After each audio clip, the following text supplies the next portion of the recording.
Assalamualaikum warahmatullahi wabarakatuh. Perkenalkan, nama saya Rosa Indah Parawansa. Saya dari Fakultas Ekonomi dan Bisnis, Program Studi Manajemen.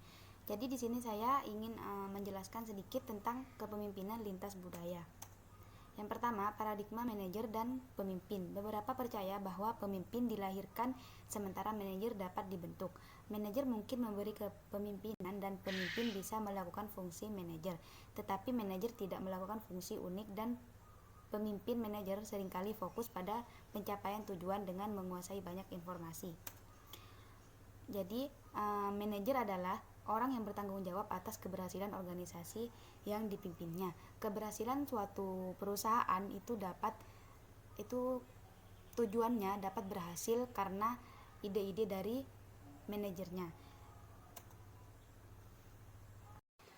Proses mempengaruhi orang agar secara langsung berupaya untuk pencapaian tujuan-tujuan khusus itu disebut sebagai kepemimpinan.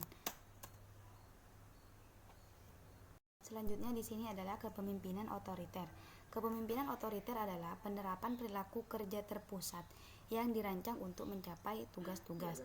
Kepemimpinan paternalistik atau menggabungkan perilaku yang berorientasi pada kerja terpusat dengan perhatian terhadap perlindungan kerja. Gaya kepemimpinan ini dapat dinyatakan kerja keras, maka perusahaan akan peduli kepada yang bekerja. Kepemimpinan partisipatif atau menggunakan kedua pendekatan. Jadi kedua kepemimpinan tersebut itu digunakan. Yang dimana di sini itu kepemimpinan ini berorientasi pada kerja terpusat dan pada orang yang memperhatikan orang. Gaya kepemimpinan ini mendorong pekerja agar aktif mengontrol kerja mereka sendiri. Kepemimpinan ini mempunyai beberapa sifat. Yang pertama, menganggap bawahan sebagai manusia yang tidak atau belum dewasa, dan yang kedua, bersikap terlalu melindungi. Yang ketiga, jarang memberikan kesempatan bawahan untuk berinisiatif maupun mengambil keputusan sendiri. Dan yang keempat, tidak memberikan kesempatan bawahan mengembangkan imajinasi, kreativitas. Dan yang keenam, selalu bersikap maha tahu dan maha benar.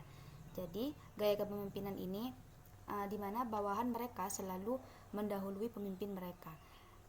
Dan mereka itu tidak memberikan kesempatan kepada atasan mereka untuk berpikir lebih dari pikiran mereka. Artinya mereka selalu mendahului pemimpinnya.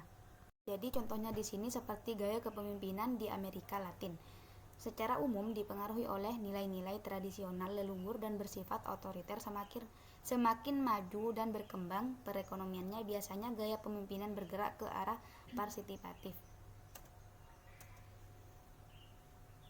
Dan selanjutnya contoh dari kepemimpinan yang ada di India.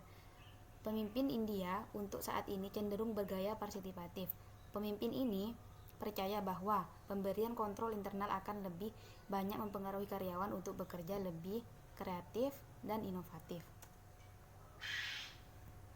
Jadi di setiap negara itu gaya kepemimpinan mereka itu tidak akan sama.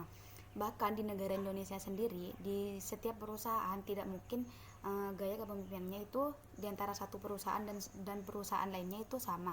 Itu tidak mungkin. Jadi pemimpin di sini mempunyai gaya masing-masing untuk melanjutkan perusahaan mereka. Jadi perusahaan yang sukses itu karena manajernya. Jadi mungkin hanya itu yang bisa saya sampaikan. Wassalamualaikum warahmatullahi wabarakatuh.